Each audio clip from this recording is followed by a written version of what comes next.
Nos direcionando para que nós possamos estabelecer tudo aquilo que Ele quer que nós estabeleçamos aqui nessa terra. Convido.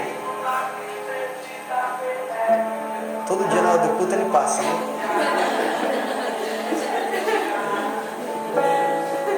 Ainda bem que eu não estava pregando já, né? Aí eu estava vendo a filmagem do culto anterior, que ainda a gente não colocou no ar. E aí bem na hora o Zé ia ler João 3,16. Aí começou, tem um lacre verde da BR Petrobras. Aí eu falo, poxa vida, Deus vai dar um isolamento acústico, se Deus quiser, né?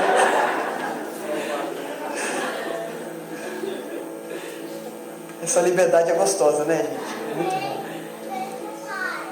Livro do evangelista João capítulo 6.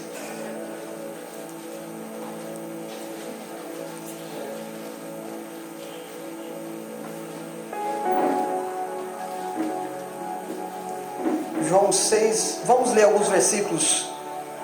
A gente vai saltear alguns versículos. E é uma leitura um pouquinho mais extensiva, mas para a gente entender algumas coisas. Capítulo 6, o verso 1 diz assim: todos acharam, amém? Amém.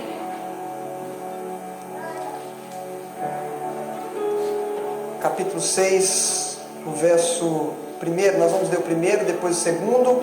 Nós vamos dar uma pulada para a gente entender um pouquinho algumas coisas. Se você viu que tem alguém sem a Bíblia, chega junto, compartilha aí, fala para ele, João 6, compartilha com ele a leitura.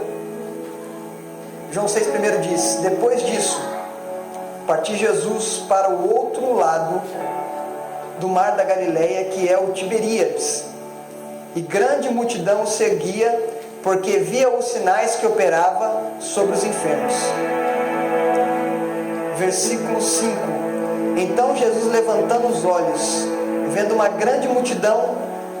que uma grande multidão vinha ter com ele, disse a Felipe: onde compraremos pão para estes comerem? Mas dizia isto para experimentar, porque ele bem sabia o que havia de fazer. Felipe respondeu: 200 dinheiros, ou denários, dependendo da tradução, de pão não lhe bastariam para que cada um deles tome um pouco. Versículo 9. Está aqui um rapaz que tem 5 pães de cevada e 2 peixinhos. Mas o que é isso para tantos? Versículo 17. E entrando no barco, passaram o mar da Galileia em direção a Cafarnaum. E era já escuro, e ainda Jesus não tinha chegado. E o mar se levantou, porque um grande vento soprava. E tendo navegado uns 25 ou 30 estádios, viram Jesus andando sobre o mar, e aproximando-se do barco, e temeram. Porém ele lhes disse: sou eu, não temais. Então eles de boa vontade o receberam no barco, e logo o barco chegou à terra para onde iam. Verso 24. Vendo, pois, a multidão que Jesus não estava ali, nem os seus discípulos, entraram eles no barco e foram para Cafarnaum em busca de Jesus. E achando do outro lado do mar, disseram: Rabi, quando chegastes aqui?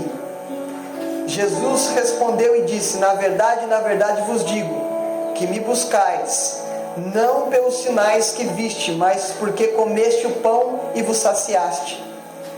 Trabalhai não pela comida que recebeste, mas pela comida que permanece para a vida eterna, a qual o Filho do Homem vos dará, porque a este o Pai o selou.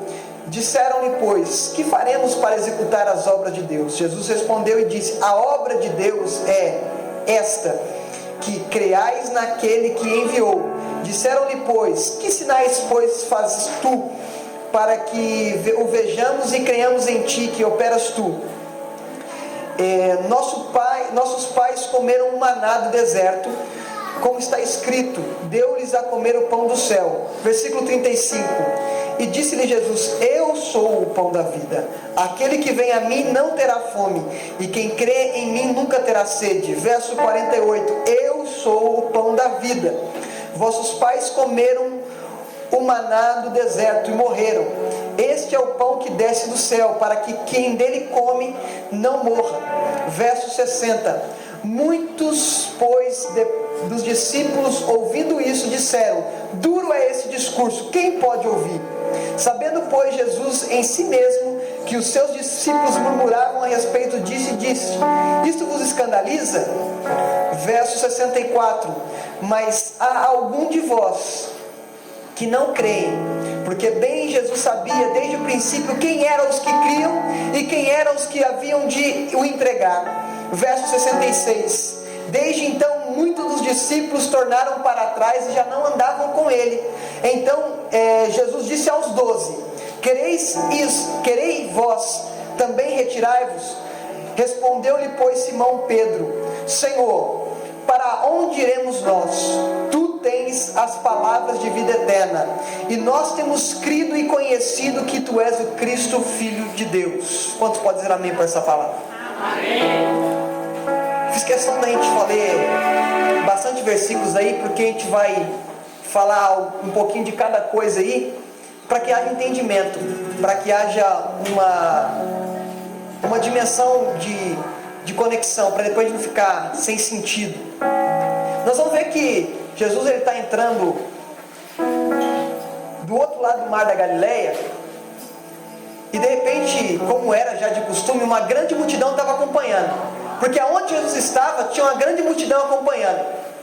Jesus estava no capítulo 5 de Lucas, a palavra fala que a multidão era tão grande que ele estava na praia, e daqui a pouco ele já não estava mais na praia, ele já estava colocando os pés nas águas, porque a multidão estava empurrando ele, até o ponto que ele pede o barco emprestado de Pedro. Então, aonde Jesus estava, tinha uma grande multidão. O interessante é o que Jesus faz. Jesus, ele chega até os discípulos e pergunta, aonde nós vamos comprar pão para essa multidão toda que está aqui? Tem muita gente aqui, onde é que a gente vai comprar pão? Ele não fala onde a gente vai comprar água, ele não pergunta onde a gente vai comprar carne, ele pergunta onde a gente vai comprar pão. Especificamente, aonde é que é? E o interessante é que ele fez isso só para testar, porque ele já sabia o que ia fazer. Ele estava querendo ver a atitude, porque muitas das vezes Jesus vai nos perguntar algumas coisas que ele já sabe como é que tem que fazer, porque ele é onisciente, mas ele quer ver qual que vai ser a nossa reação, ele quer ver qual que vai ser o nosso posicionamento. Em meio a uma dificuldade, ele vai perguntar para você, pode, por exemplo, esses ossos tornar a viver? Aí a gente vai voltar para ele e falar assim, tu sabe de todas as coisas. Ele vai falar, então profetiza, ou seja, a atitude é sua. Para que alguma coisa aconteça, Deus não vai descer do céu, Deus não vai pegar, colocar a sua mão para mexer, não vai falar, abrir a sua boca para falar, Ele vai te conduzir até o lugar, e daquele lugar em diante é você. A resposta de Filipe é uma resposta terrena. A resposta de Filipe é uma resposta condicionada ao ambiente. Eu estou vendo uma necessidade, e para onde eu vou? Eu vou para o dinheiro. Eu vou para onde eu estou acostumado a recorrer, porque geralmente quando alguma situação acontece na nossa vida, o que a gente faz? Vai consultar o extrato bancário, vai ver o limite do cartão de crédito, vai ver se consegue. Então a gente vai sempre buscando uma solução terrena. E Felipe fala, nem 200 dinheiros dariam para comprar pão. Ou seja, um salário de um trabalhador é um denário, vamos dizer assim. Nem 200 dinheiros, nem 200 salários dos moradores que tem aqui daria para comprar pão para toda essa multidão.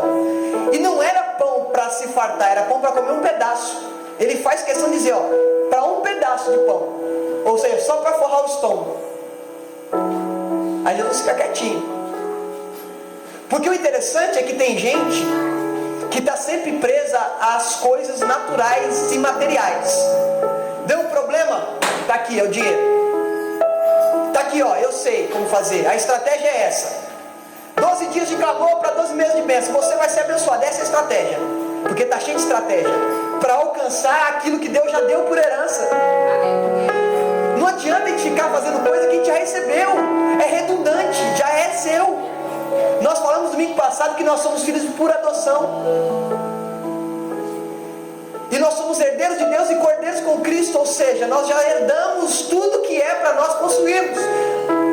Então a gente não tem que ficar barganhando para receber. Aí o que acontece? Enquanto ele fala isso, porque já sabia o que ia fazer, está vindo um garotinho. E o interessante é que aqui fala Felipe, aqui fala André, aqui fala Pedro, mas não fala o nome desse menino. Não fala o nome desse menino. Esse menino não tem uma biografia, não tem um livro do Hernandes Dias Lopes falando da biografia dele. Não tem. É só um menino. Aí esse menino chega com 5 pães e 2 peixinhos. Aí o texto não vai dizer, mas eu gosto de imaginar, eu gosto de caminhar no texto como se eu estivesse lá. Eu imagino esse menino sair de casa.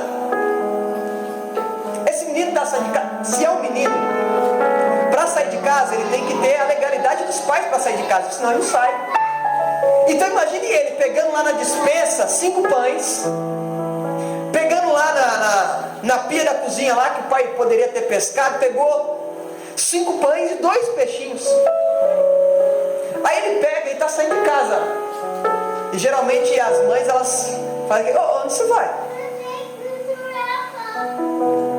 Já imaginou a mãe olhando o menino sair de casa? Tá vendo lá? E a mãe geralmente fica observando e deixa fazer, né? Aí quando você está prestes a sair da porta, fala: onde é que você vai? Não impede de você fazer quando você está fazendo, impede quando você está saindo, não é? Por onde é que você vai? Onde você pensa que você vai? Minha mãe falava assim: onde é que você pensa que você está indo? Esse menino está saindo de casa lá, com uma bandejinha lá, com 5 pães e 2 peixinhos, está indo. Aí chega: onde é que você está indo? Eu vou alimentar uma multidão, porque Jesus está pregando, eu vou alimentar a multidão.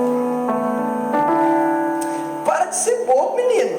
Você já viu? Jesus está andando com só homens, porque as escrituras, elas são tanto quanto machistas em relação a isso. Então sempre vai contabilizar homem, sempre vai dar uma notoriedade maior para os homens. E aqui fala, tinha 5.000 homens, fora mulheres e crianças. Então o que é essa? Você já viu a quantidade de pessoas que tem lá? Você já viu a proporção? Meu filho, se tiver o David ali, ó. Hein, David? 5 pães e 2 peixinhos é só pro David. Não tem como você limitar, meu filho. Não. Eu estou sentindo no meu coração, mas eu tenho que levar. Meu filho, isso não é nada. Você vai passar vergonha. Você não vai passar. Você não vai conseguir alimentar nenhum dos discípulos lá, meu filho. Não, eu vou, mas porque eu estou sentindo. Isso não é Bíblia, gente. Isso aqui estou conjecturando para a gente entrar no entendimento aqui da palavra. Ou seja, aquele menino foi impulsionado para sair de casa. Porque uma criança, por si só, ela não vai somente achar que está fazendo uma coisa. Ela tem que sentir, ela vai embora. Porque criança, ela não tem nenhum pudor. Criança não tem nenhum receio de sair correndo. Ela vai. Por isso que a palavra fala que quem não for como uma criança não pode olhar o reino de Deus. Porque a criança, ela não está pensando se vão olhar para ela, que ela está só com 5 pães e 2 peixinhos. Ela quer entregar aqueles 5 pães e 2 peixinhos para ajudar. Ela não está pensando se vão achar que ela é muito nova para ajudar na obra do Senhor. Não, ela quer ajudar. Porque Deus não está preocupado com a posição, com o status, com quanto que você tem na carteira. Deus está preocupado em quanto você está predisposto a fazer algo para que o nome dele seja engrandecido na sua vida, como o Diego disse. E aí ele vai e chega lá. Depois da resposta de Filipe, entra André e fala assim: tem um menino aí, com 5 pães e 2 peixinhos. Mas o que é isso para toda essa multidão? Já desdenhou do menino. ó, ele trouxe aqui um menino. Aí Jesus manda todo mundo sentar. E a palavra fala que o lugar que eles estavam tinha bastante relva. Ou seja, era um campo verdinho. Pensa num campo verdinho, uma galera, mais de 5.000 pessoas, sentado e esperando.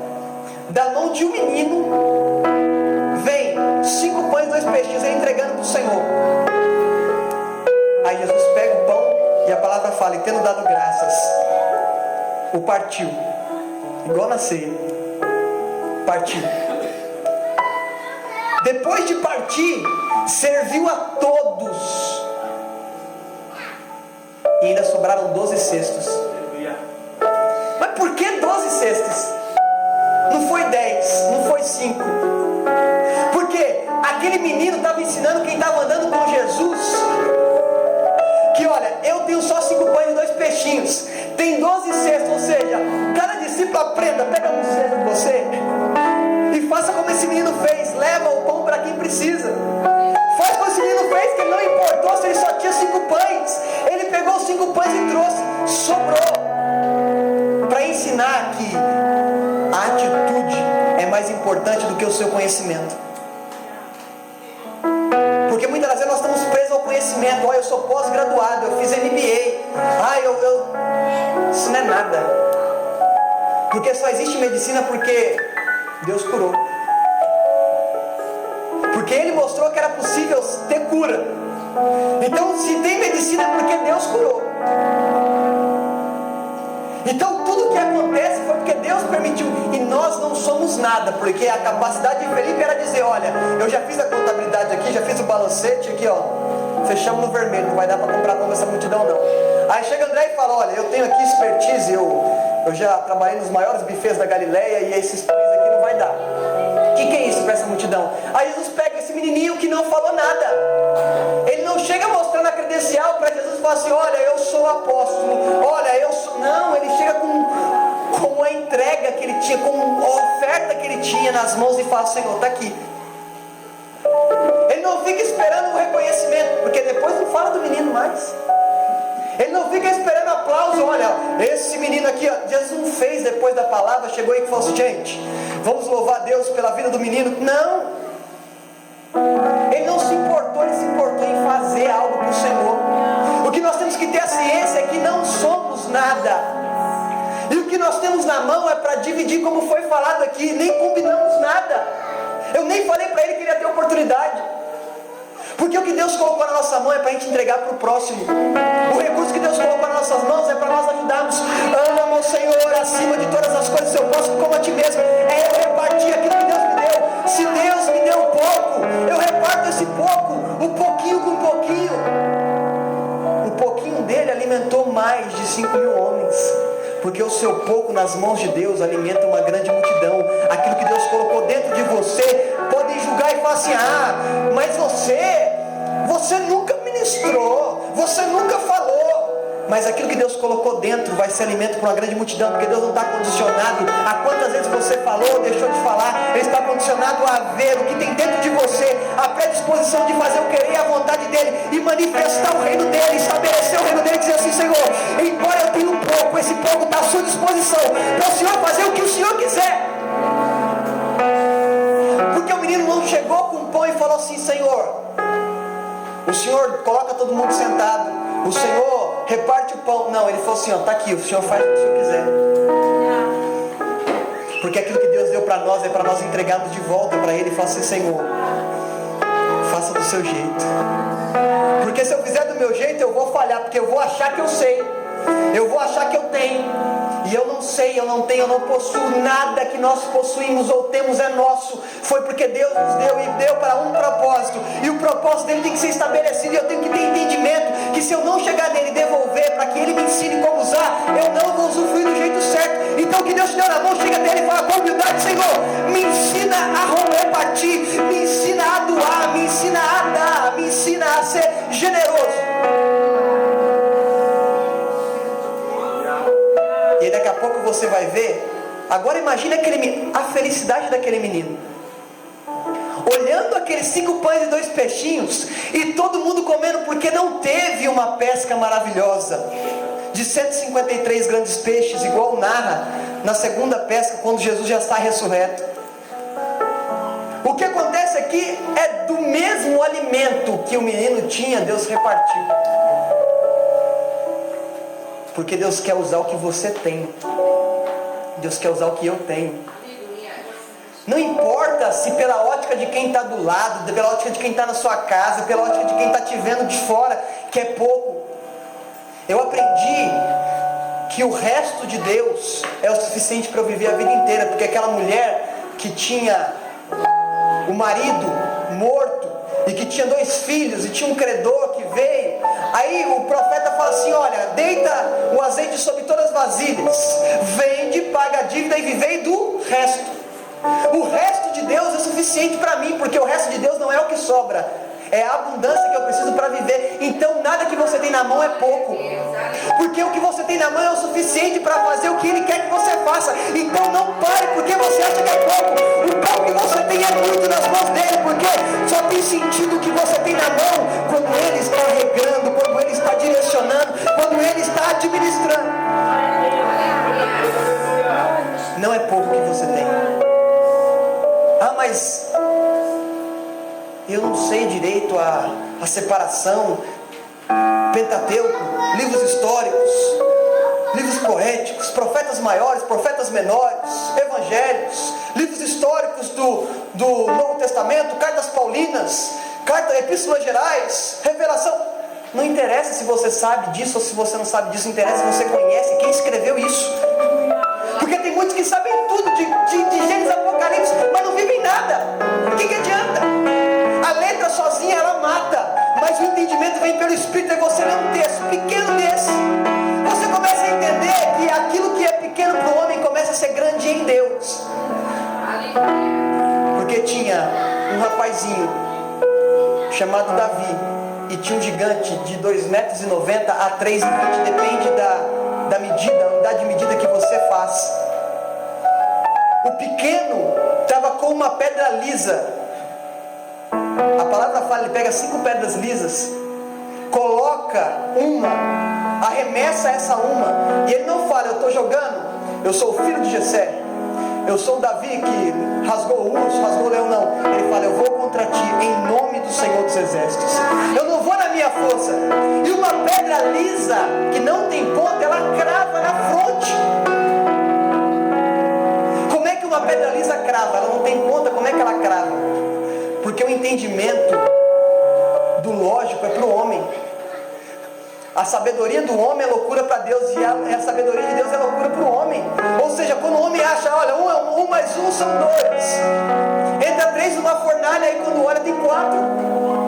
Porque Deus não trabalha na nossa ótica, Deus trabalha na ótica dele, Deus não trabalha no nosso tempo. Um menino derruba um gigante,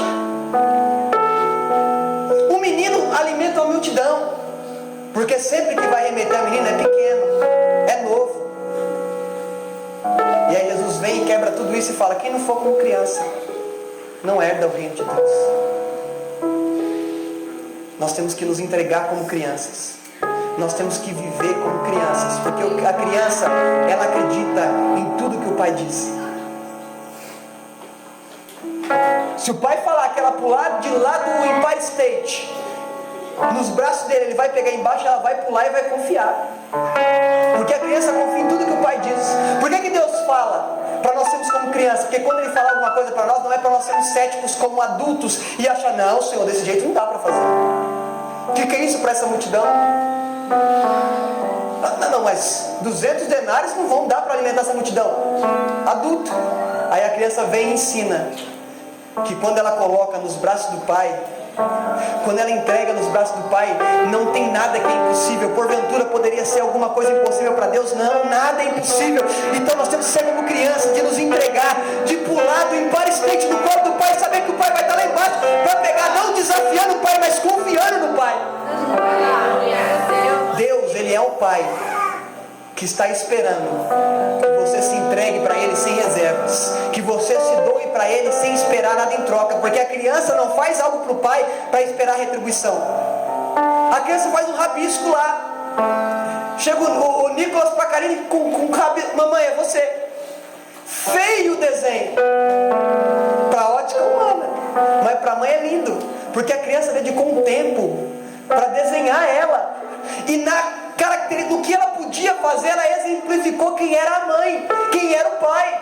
Porque ele teve um carinho de lembrar: eu quero fazer algo com meu pai. Não, ele não foi no shopping e comprou um presente de R$200. Ele pegou um papel, um giz de cera e desenhou. Deus não está preocupado com você impressionar Ele com o valor que você tem no bolso. Deus está preocupado que você chame a atenção dEle pela atitude simples de chegar na pessoa dele e falar assim: Pai, não é tão bonito, porque eu não sou um artista plástico, mas eu desenhei o Senhor. Deus, Ele quer que nós sejamos como crianças, ao ponto de nós deixarmos tudo da vida de adulto que nos preocupa. Ah, mas olha, amanhã eu tenho que trabalhar, amanhã tem conta para pagar, amanhã... Deixa de lado. Porque aos seus amados Ele dá enquanto dorme. Lançai sobre Ele toda a ansiedade, porque Ele tem cuidado de vós. Deus nos chama para sermos criança, mas não no sentido de maturidade, mas no sentido de confiar nele, ao ponto de não deixar nada interferir que o milagre aconteça em nossas vidas.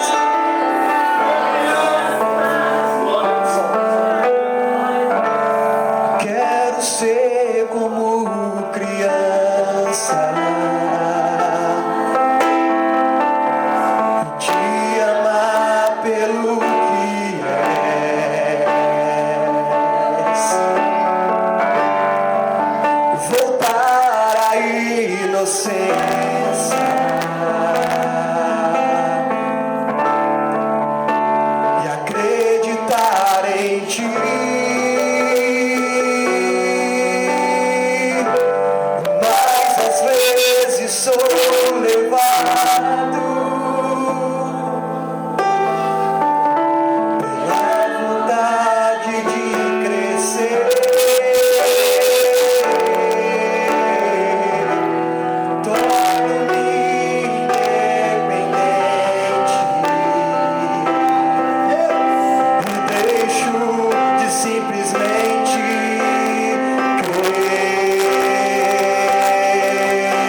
porque ele já era um rei,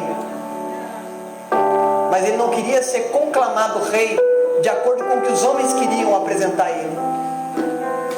Aí ele sai, reserva-se no monte, vai orar. Depois disso, os discípulos pegam o barco e vai em direção a Cafarnaum. Ele depois de madrugada vai ao encontro deles. Aí essa multidão que estava lá, que comeu um pãozinho, um peixinho, tá tudo tranquilo, chega lá e vê: oxe, onde é que Jesus foi? Estava aqui na praia ontem. Esse não é o barco que ele usa. Olha o que acontece. Ficaram sabendo que ele ia para Cafarnaum. O que eles fazem? Pega um monte de barquinho e vai atrás. Jesus anda por cima das águas, entra no barco, encontra-se com eles, com os discípulos, chega na outra margem antes desses que estavam na manhã, porque eles estavam de madrugada e ele chegou primeiro. Aí eles fazem a pergunta: o senhor já estava aqui? Há quanto tempo você estava aqui? Ah, nós chegamos lá na congregação, lá da Galileia, lá do Tiberíades, você não estava.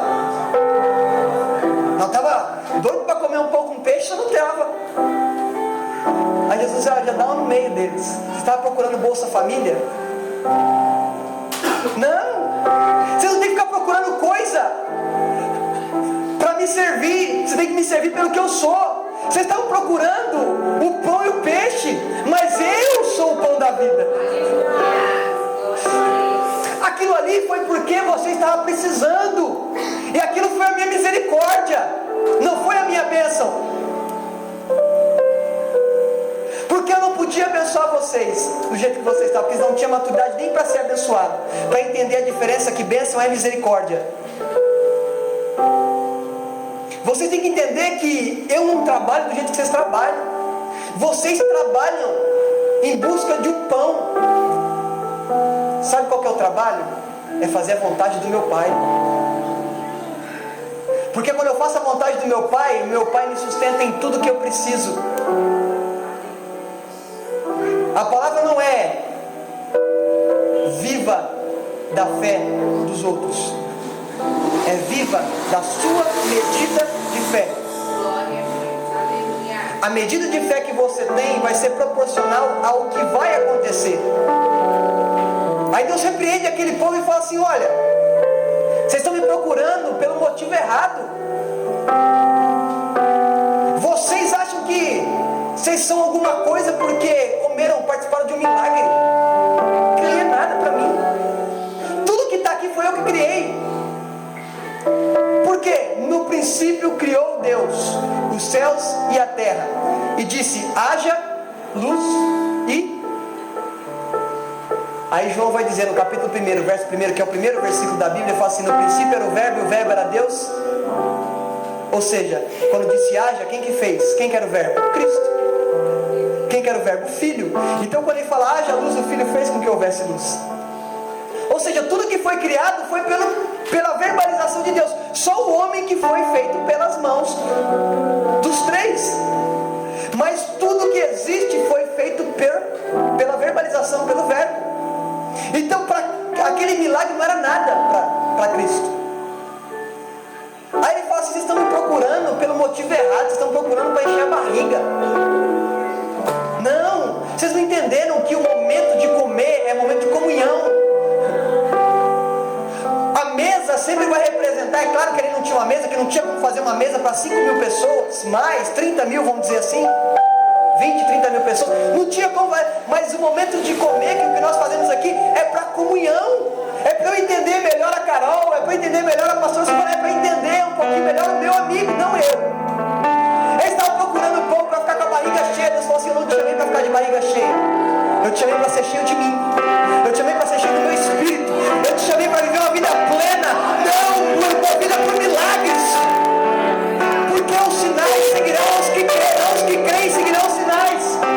Se você crê, onde você quer, onde você vai, tem sinal da glória, da presença, do poder, da plenitude do Espírito Santo derramado em vós. O que acontece? Vai chamar a gente para viver Ele, para comer dele, para viver para Ele e não para nós mesmos. Aí ele fala: então dá esse pão para a gente comer. Ele fala: eu sou o pão da vida. Aí interessante é que tem sempre teólogo, né? Tem sempre teólogo no meio. Porque teólogo, em vez de estudar, eu fiz teologia sistemática, eu dei aula de teologia sistemática, só que eu não recomendo. pessoas são motivadas para vomitar conhecimento no outro, para mostrar. Parece que o princípio farisaico está atrelado, não são todos, não estou generalizando, viu? Mas está atrelado o espírito farisaico à teologia que aprende para demonstrar que sabe, e não para praticar o que sabe. Aí tem sempre um teólogo que fala assim: não, mas os nossos pais comeram do maná que veio do céu. Eu imagino Jesus falando assim: oh, meu Deus do céu, vou ter que perder. Jesus fala: meu Deus do céu, é da hora, né? Tem que perder tempo para explicar isso. O pão que veio do céu sou eu. O maná que seus pais comeram, que ele bate no peito: meus pais comeram maná. O maná era tão bom que se você deixasse de um dia para o outro apodrecia. Era uma porção diária. E outra, de sexta para sábado tinha uma porção dupla, porque não podiam fazer nenhum tipo de atividade no sábado, na época da lei. Aí o que acontece? Então você fala assim: aquilo lá é nada. Eu sou o pão vivo, porque o maná perece. Eu sou o pão vivo que desceu do céu. Vocês só vão ter comunhão comigo como comer a minha carne e beber meu sangue. Ele já estava preparando o povo para tomar ceia. Ele já estava mostrando o ritual da ceia, os elementos da ceia antes da ceia. Ele está falando: quem tem comunhão comigo é aquele que come do meu corpo e bebe do meu sangue. Quem vai experimentar não é um pão que você vai comer, que eu vou te dar hoje, e você vai passar o resto da sua vida sem sentir fome, fisicamente falando. Não, o pão que eu te dou é um pão o pão que eu te dou é a mesma água que eu ofereci para a mulher no capítulo 4. Porque no capítulo 4 ele oferece água, no capítulo 6 ele oferece o pão. Se você beber dessa água, se você soubesse quem te pede água, eu lhe daria uma água que nunca mais teria sede. Aí ela fala: então me dá, porque eu cansei de ser humilhada nesse poço. Porque eu tenho 5 maridos, que eu tenho hoje não é meu. Tive 5, que eu tenho não é meu. Eu não quero, eu vou meio-dia porque eu não quero encarar as outras mulheres. Porque se você vai pegar água no poço, você vai cedo, você não vai tarde. Porque você vai fazer almoço com água no poço meio-dia. Meio-dia já é para estar pronto o almoço. Ela vai no poço meio-dia e ela vai: se você soubesse a água que eu te estou pedindo, você pediria água para mim, eu te daria água, e você nunca mais ia ser. Então me dá água, que eu quero nunca mais ir nesse poço. Aí ele fala: não, você não entendeu. Tem que ter um diálogo. Aí explica. Ah, agora o senhor é um homem de Deus, um profeta de Deus. Ah, mas aí vem a teologia. Mas nós aprendemos que tem que adorar no Monte Gerizim. Vocês, judeus, dizem que tem que adorar em Jerusalém. Aí ele fala: mas vem a hora. E já chegou em que os verdadeiros adoradores adorarão o Pai em espírito e em verdade. Porque Deus é espírito e verdade, que eles adoram, eu adoro em espírito e em verdade. O que Deus está falando? Gente, para de teologia, que não vai te levar a lugar nenhum. Vai e vede que eu sou. Coma de mim, experimenta de mim. Vive a palavra, não só estude a palavra. Eu sou o pão que desce do céu vivo. Porque o maná vai acabar, a água do poço. A gente passou uma seca em São Paulo. Glória a Deus, a Cantareira já está com 70%. Mas a gente passou uma seca aqui em São Paulo, porque a água acaba. A água do nosso planeta vai chegar um momento que não vai ter mais. Mas a água que eu lhe der, nunca mais você vai ter sede. Porque do seu interior fluirão águas vivas. Se flui, não é só para você, se flui, é para você molhar quem está do seu lado, é para você inundar quem está do seu lado. A água que eu te der, nunca mais você vai ter sede. A necessidade de beber de uma água viva. Eu sou a água, eu sou o pão, e eu sou o teu Salvador. Aí, o que acontece? A galera começa: essa palavra é muito dura. Quando eu li o livro de fulano de tal, dizia que não era assim. Eu aprendi lá, desde criança, na escola bíblica, que não é assim. Está errado. Você viveu o que você aprendeu? Porque o evangelho teórico de nada se aproveita. Porque o próprio Paulo estudou com o melhor teólogo que tinha, Gamaliel. quero esterco. Porque agora eu entendi que a lei aponta para o pecado e o pecado para a morte. Mas aí quando eu conheci Cristo, eu sei que a graça, que é o favor que eu não mereço, vai se aperfeiçoar na minha fraqueza. Então quando eu estou fraco, é que sou forte. Ou seja, quando eu me encho dele, mesmo estando fraco, eu sou forte, porque o poder dele se aperfeiçoa na minha fraqueza. Então eu sou quando estou nele, e não quando estou em mim. Porque quando eu estou em mim, eu vou dizer, olha, porque em Marcos capítulo... Deus não quer discursos politicamente corretos. Deus quer pessoas que vivam a palavra, que sejam a palavra. Porque às vezes as pessoas estão esperando de você algo que vai mudar a vida delas, mas enquanto você viver um evangelho teórico, nunca vai ser mudada a vida dela, porque ela não consegue ver Cristo em você. As pessoas têm que olhar Cristo em nós, não nas nossas roupas. As pessoas têm que ver Cristo nas nossas atitudes e não nas nossas palavras ao vento. Porque se você não viver o que você prega, não adianta pregar. Eu não subo aqui para falar uma coisa que eu não vivo, porque senão eu não subiria aqui. Nós temos que viver o evangelho pleno. E aí começa a sair de 5 mil, sabe quantos restam? 12. De 30 a 20 mil, sabe quantos restam? 12.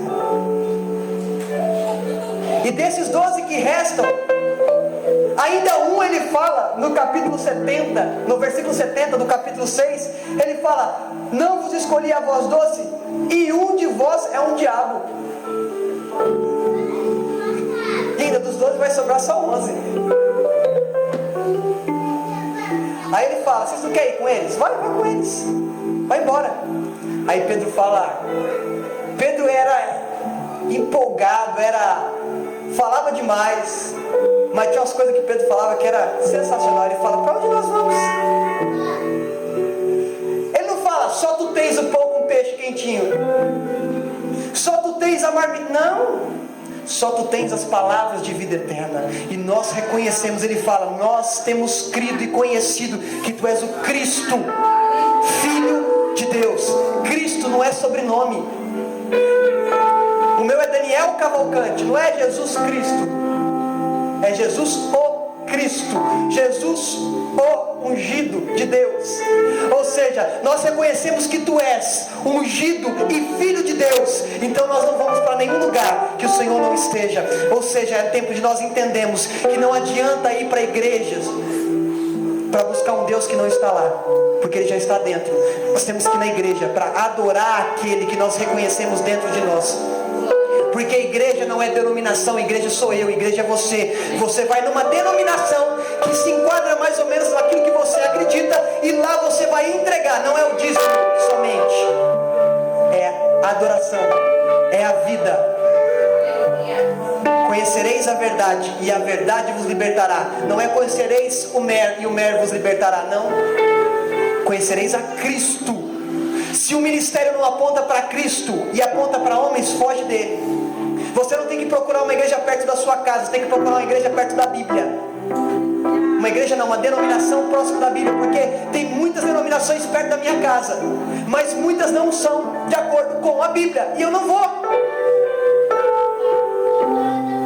perder mais tempo, porque eu já perdi muito tempo buscando coisas. Agora eu quero buscar Cristo. Eu já perdi muito tempo trabalhando para a obra do Senhor e não para o Senhor da obra. Porque a gente entra naquele ativismo, faz, amanhã tem isso. Ah, porque eu não posso faltar, porque senão o pastor tem que ver que eu estou na igreja. Não! Deus tem que ver Ele dentro de você e pronto, acabou! Não é o ativismo que vai te levar para o céu, é Cristo! O quanto de Cristo tem dentro, porque muitos naquele dia vão dizer, em teu nome eu expulsei demônios, em teu nome eu curei enfermos, em teu nome eu... Aí ele vai falar assim, eu não te conheço. O que adianta você ser conhecido ou Ele te conhecer? Ah, porque eu preguei em 50 congressos, foi forte. Aí Deus fala para você assim, eu não te conheço. Ah, mas não, eu fiz uma campanha, curei 50 pessoas. Aí Deus fala assim, você, eu não te conheço. Porque você não fez isso para exaltar o meu nome, você fez para exaltar o seu nome.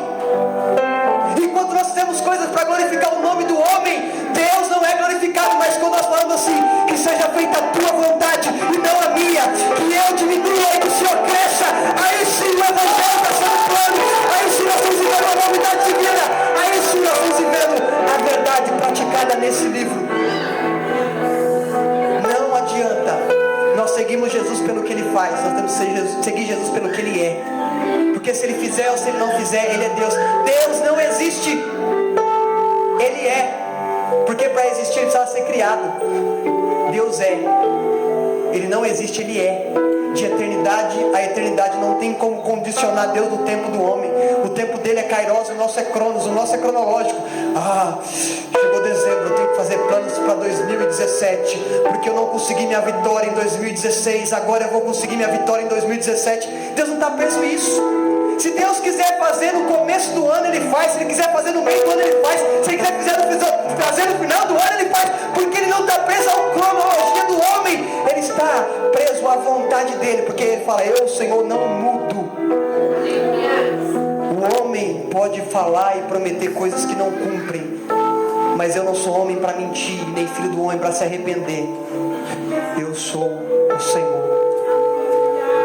Ele não existe, Ele é. Independente de eu ser ou não, Ele é. Eu só sou alguma coisa quando estou nele.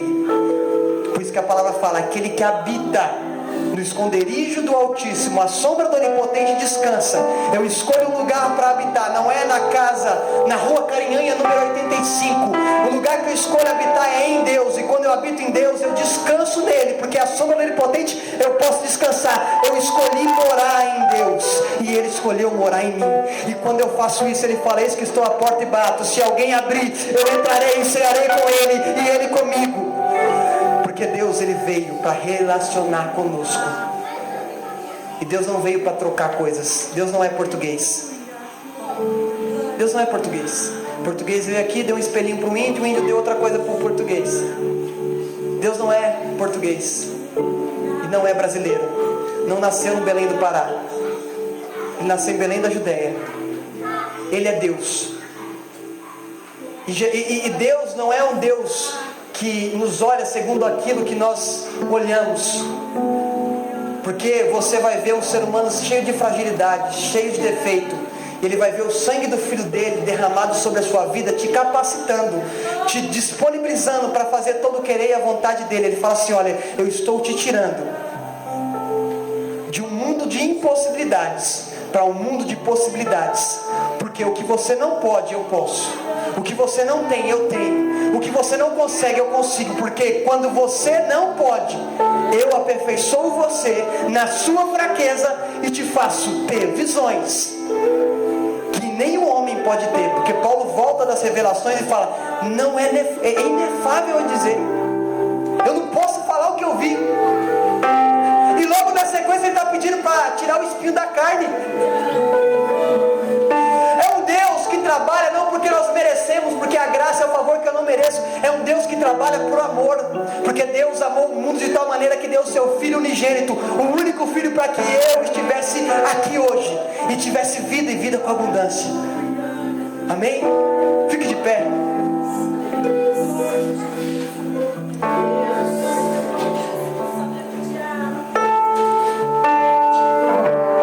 Quero ser como criança, te amar pelo que é,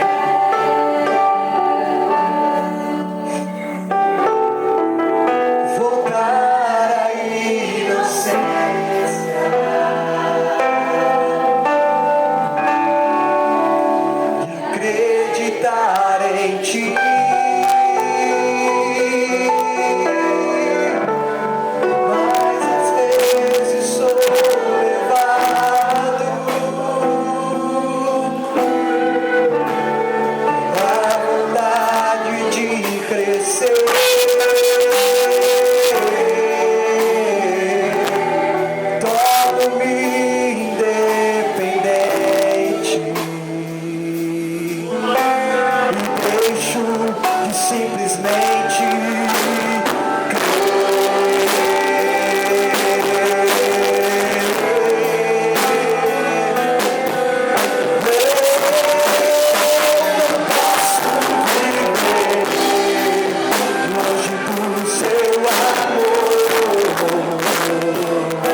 Senhor.